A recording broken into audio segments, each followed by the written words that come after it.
Hi, this is the CROSSCALL Core M5 and I'll show you how to edit notification panel shortcuts on this device.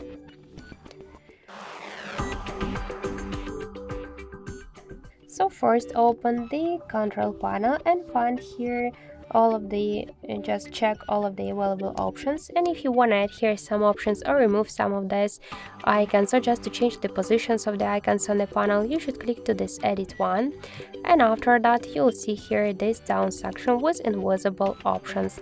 If you want to add them to your panel, you should hold the icon and drag it to this up section. Just to remove them from the panel, by the same way, hold the icon and drag it to the down. On the right upper corner, tap to these three dots and click to reset if you wanna reset all of the changes, but if you wanna just save them, just click here to go back, and that's it. So thank you for watching, and if you find this video helpful, leave thumbs up and subscribe our channel.